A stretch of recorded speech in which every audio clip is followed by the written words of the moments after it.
Copy দিয়ে আলু দিয়ে আগে সিদ্ধ বসিয়ে দিচ্ছি। এই একসাথে কেটে ধুয়ে নিচ্ছি। এই যে সিদ্ধ বসিয়ে দিচ্ছি, এটা ভালো করে সিদ্ধ হবে, তারপরে কষা কষা করে ফুলকপির তরকারি করবো। পুরো ভিডিওটা বন্ধুরা দেখতে থাকো, কেউ স্কিপ করো না। আলু দিয়ে ফুলকপি দিয়ে সিদ্ধ করা হয়ে গেছে, এবার নামিয়ে দেবো। আমি ফুলকপি দিয়ে আলু দিয়ে নামিয়ে নিয়েছি। এবার ফুলকপিটা আমি ভেজে নেব। এখনকার ফুলকপি তো শেষের পথে ফুলকপি একটু গন্ধ ছাড়ে, ওই জন্য আমি গরম জলে একটু সিদ্ধ করে নিলাম। এবার একটু তেলে হালকা ভেজে নেব, তারপরে রান্নাটা করব। একটু তেলটা বেশিই লাগবে, ফুলকপিতে অনেক তেল লাগে ভাজতে। এবার ফুলকপিটা তেল গরম হয়ে গেছে, এবার ভেজে নেব। ভেজে নেব, হালকা একটু নুন আর হলুদ দিয়ে দেবো। ভাজার সময় তো হালকা নুন হলুদ দিতে হবে। হালকা একটু হলুদ দিয়ে দিলাম,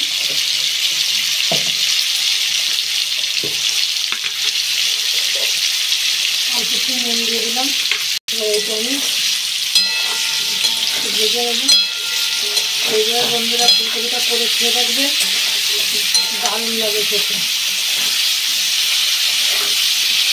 লাল করে ভাজতে হবে, ফুলকপি কোনো গন্ধই বেরোবে না। এইভাবে করে ফেলে। আমি তো মিক্সারে মশলা করেই নিয়েছি, পেঁয়াজ রসুন জিরে আদা কাঁচা লঙ্কা শুকনো লঙ্কা দিয়ে আমি মশলা মিক্সারে করে রেখেছি। এটা আমি চুরি করিনি। ফুলকপিটা ভাজতে ভাজতে আস্তে আস্তে এই যে কমে এসেছে। কতটা মনে হচ্ছিল একদম আস্তে তো ভাজা হচ্ছে আর কমে যাচ্ছে, একটু একটু করে শুকিয়ে যাচ্ছে।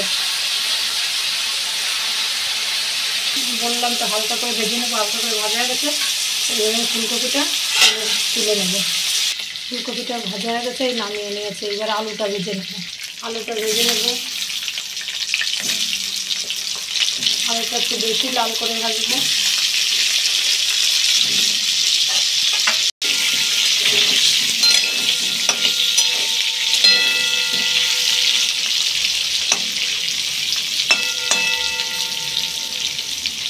আলুটা ভাজা হয়ে গেছে, এবার আমি আলুটা তুলে নেব। লাল করে ভেজে নিয়েছি আলুটা, তুলে নেব। তুলেই জিরে দিয়ে দিচ্ছি,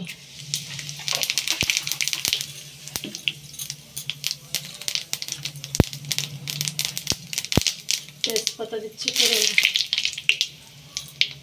টমেটো কুচি,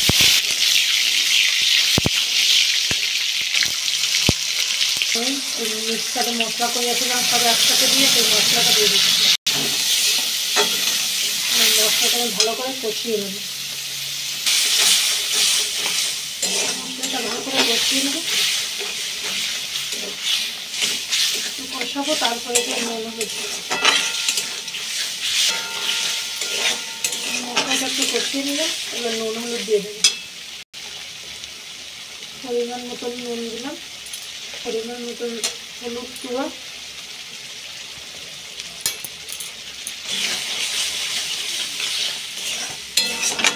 ভালো করে কষিয়ে রেখে দেবো। অল্প করে একটু জল দিয়ে দিলাম, দিয়ে এবার মশলাটা একটু ভালো করে কষাবো।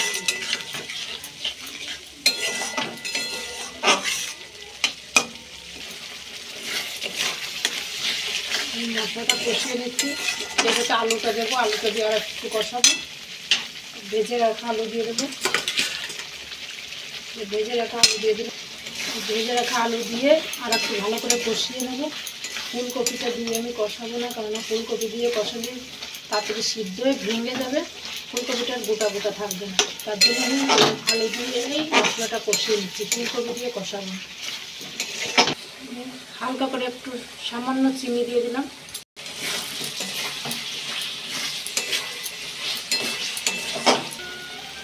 মশলাটা আলু দিয়ে কষানো হয়েছে, যে চারি তেলও ছেড়ে দিয়েছে। এবার আমি একটু জল দিয়ে দেবো। ফুলকপিটা আমি একটু বেশিই দেবো, নাহলে আমি তো বললাম ভেঙে যাবে। মশলা ভালো করে কষানো হয়ে গেছে। মশলা দেবো, মশলা ছিল সেই বাটির জলটাই দিয়ে দিলাম।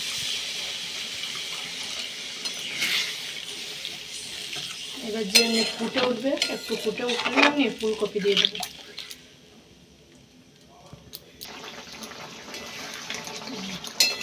এইবার আমি ফুলকপিটা দিয়ে দেবো। এই যে আলু অনেকটা সিদ্ধ হয়ে গেছে, ভেঙে যাচ্ছে, আলু সিদ্ধ হয়ে গেছে। এইবার আমি ফুলকপি দিয়ে দেবো। ভেজে রাখা ফুলকপিটা দিয়ে দিলাম। এটা ভালো করে মিক্সড করবো। আর একদম মাখো হবে।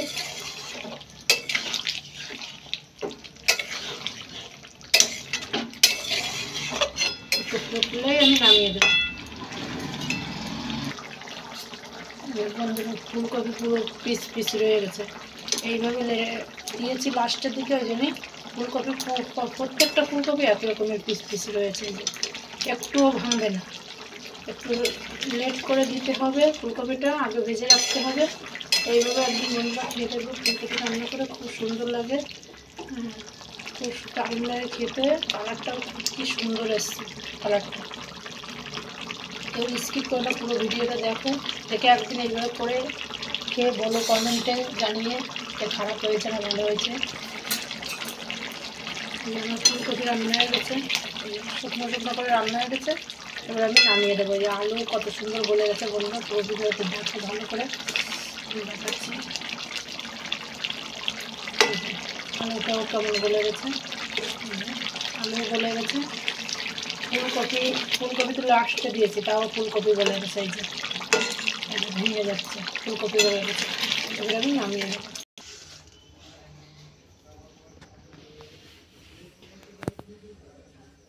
কেমন হয়েছে ফুলকপি কষাটা, তেল তেল কষা কষা কেমন হয়েছে বন্ধুরা? একটু কমেন্ট করে জানাবে, একটু লাইক করবে, কমেন্ট করে জানাবে কেমন হয়েছে। ভালো হলেও জানাবে, খারাপ হলেও জানাবে, কোনো দুঃখ নেই তাতে।